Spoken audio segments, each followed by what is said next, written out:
All right, y'all, this is Randall Ledet Jr. from the new SEC podcast. Really exciting game coming up here this week. We're previewing Texas versus Kentucky. Texas fans have a lot to be excited about. Back in the rankings, number 21 in the country, currently sitting at 7th in the SEC. Then there's Kentucky on the other side, facing Texas for the first time at home in program history. And there's an opportunity for them to really show the country that they are better or they are improving throughout the season. It hasn't been Kentucky's season. They're currently sitting dead last in the SEC. Most people have them last in their power rankings.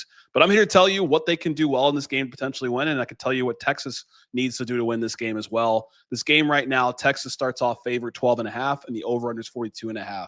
Let's go right to it. So when you look at this game for Texas and what it means, 7th in the conference, got your first SEC win this past week over a rival who you truly hate. And there's a lot of good things to take away from that game. Arch looked comfortable, 166 yards. Contravian Wiesner got involved more so in the running game again. Good to have him back and healthy. Some things that are a little bit unfortunate. You lose Jarek Gibson, your third leading rusher, who is a really speedy, quick guy. I'm curious to see how that plays out for the rest of the season. And defensively, you got some dogs, right? Malik Muhammad and Colin Simmons, both recognized by the SEC Team of the Week, our SEC Team of the Week here at the new SEC podcast. For Kentucky, it's been a tough season. And it's been a tough couple of years. And you start to look across the country and you see a lot of these coaching changes that are happening. And Mark Stoops is probably in that conversation. Hugh Freeze is in that conversation.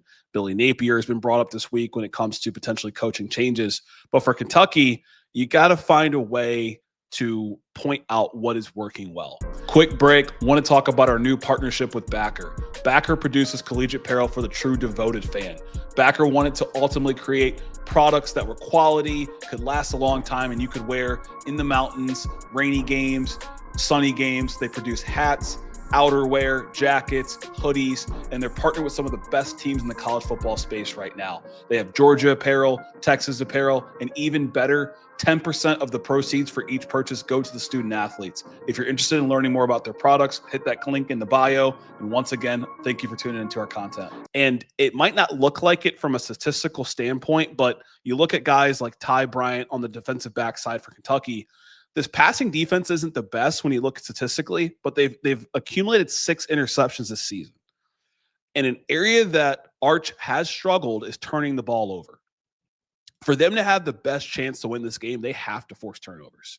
And so what Kentucky has done well, despite allowing a lot of passing yards, is being able to control the red zone, being able to force turnovers, and somewhat keeping their team in the game. The problem is, offensively, it's just been abysmal.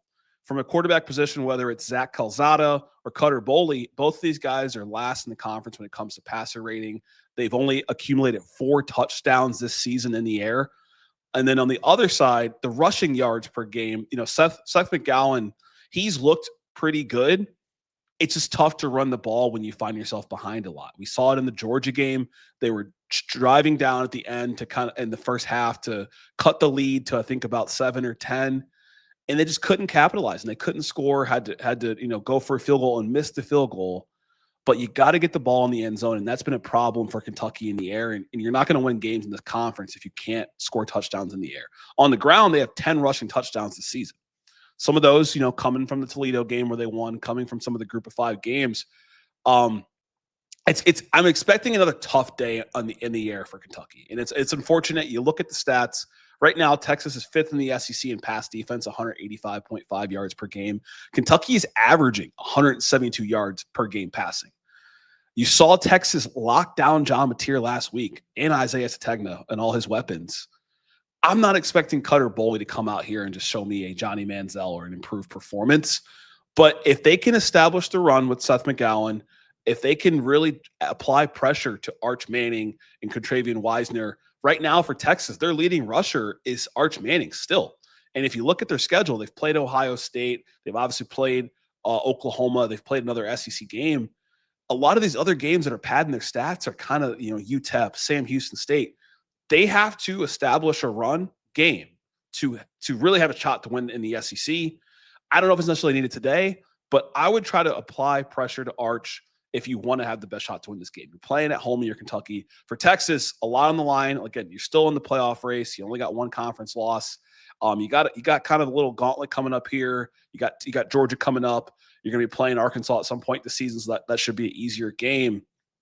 But when you look at this game here particularly, the problem is, again, for Texas, you got guys like Colin Simmons, who could potentially be one of the SEC Defensive Player of the Year, 75 yards per game allowed on the ground.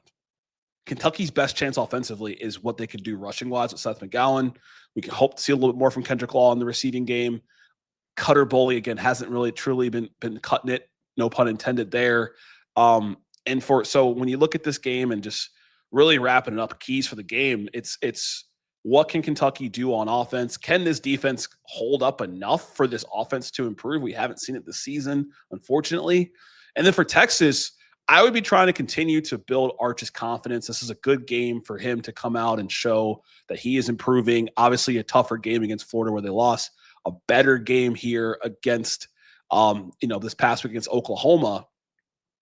It's really important for them to get this right, to win this game for Texas for their goals when it talks about going forward. For Kentucky, you just got to be able to slow down this offense and keep your offense on the field, keep your defense off the field. I'm interested to see how this plays out, just because it's one of the fewer matchups this week in the conference where it feels very lopsided. Statistically, that Florida Mississippi State game looks lopsided, but I don't think it's as uneven as the spread indicates. But this one feels pretty uneven. It hasn't been a great season for Kentucky fans. You're ranked, number 9 in the first AP poll that came out for basketball. So you might be focusing on basketball season, but I know this is a football podcast. And so I'm going to give you my final prediction here, from the new SEC podcast. So I'm going to say 30-10 Texas. I think they go into Lexington. They get their first one in Lexington, and they keep moving and surviving and advancing. Looking forward to some of those bigger games on the schedule here, again, with the Georgia game, the Texas A&M game. What they do against Kentucky will build momentum for what Texas is trying to do going forward. For Kentucky, it's about figuring out what your identity is and who you're going to be this season. And are you going to be able to continue to move forward right now after this 2-3 start you have? I'm Randall Ledet Jr. This is a new SEC podcast. And as always, thank you so much for tuning in. Hunter and I love delivering here game previews, game recaps, team of the week segments, special interviews, and the likes. And if you like content like this, go ahead and hit that subscribe button. And once again, thank you for tuning in.